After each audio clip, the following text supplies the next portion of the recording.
You might not expect a game called Worlds of the Future to stylistically cling so heavily to the past, but we're glad it did. Upon booting it up, Worlds of the Future presents itself as a fairly extensive space sim. You're greeted with menus full of tutorials and information, a manageable crew, each with their own stat points and specialties, and enough neon to make even the most vibrant 1970s club jealous. It also earned a nom at Rogue Jam in the overall category, plus a shot at the $500,000 grand prize. Worlds of the Future has the potential to become an in-depth space management game that you could easily spend dozens of hours in, and luckily, it does it all with a goofy, uplifting smile on its face.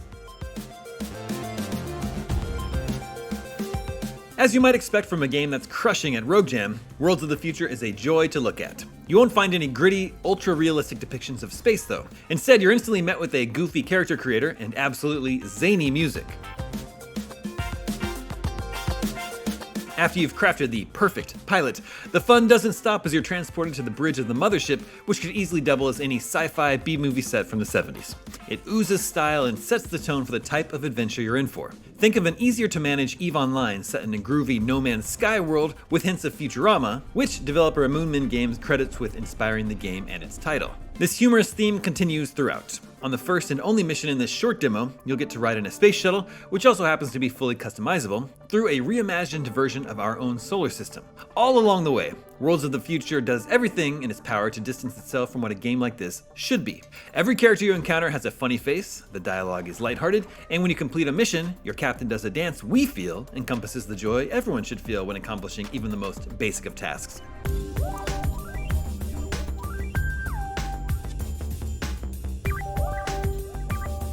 You can't survive on looks alone though, and this is where Worlds of the Future shows its more complex side. From the moment you land on the bridge, there are a lot of things on your screen, and they all need to be managed. Luckily, there are plenty of tips to help guide you along.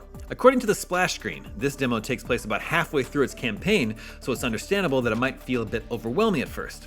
Moonman has said its story involves trying to build up your own space delivery company to rival that of your ex-friend and previous partner, who is now CEO of the biggest delivery company in the quadrant, but right now the action focuses on a single job. After a few silly conversations, you're tasked with helping a scientist recover a stolen microscope. Easy enough, but it's here where you'll discover you're not piloting the mothership yourself. You're the captain. So it's your job to navigate to the destination using a pretty confusing map, and then instruct your pilot to take you there. It's a fun concept that actually works pretty well in execution. While you're speeding towards your objective, as captain, you have the freedom to leave your seat and wander around the bridge of the ship. Whether that be to parse through your crew and potentially make new hires, manage and purchase new trading outposts, and even see where your crew stands on a ranking board. Unfortunately, leaving things to your crew to handle doesn't always work. For example, at one point this mission required the ship to enter a wormhole, something we, for some reason, couldn't instruct the pilot to do. Instead, we had to manually take control of the mothership and do it ourselves. That's totally fine, but we're not sure why we can command them to do certain tasks but not others. The opposite is true of combat. After stealing back the microscope from an occupied space station on Titan, something which they were not too happy about, we were baited into a fight that we should have theoretically been able to talk our way out of. We felt like we chose all the correct dialogue options, even ending the conversation with them saying they wouldn't attack, but they did anyway.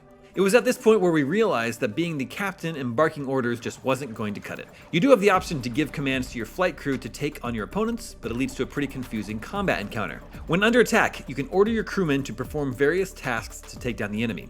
Trouble is, there's little indication of where the enemy is and if your attacks are doing anything. This is when it makes sense to switch to dogfighting mode to take matters into your own hands and make quick work of opposing ships.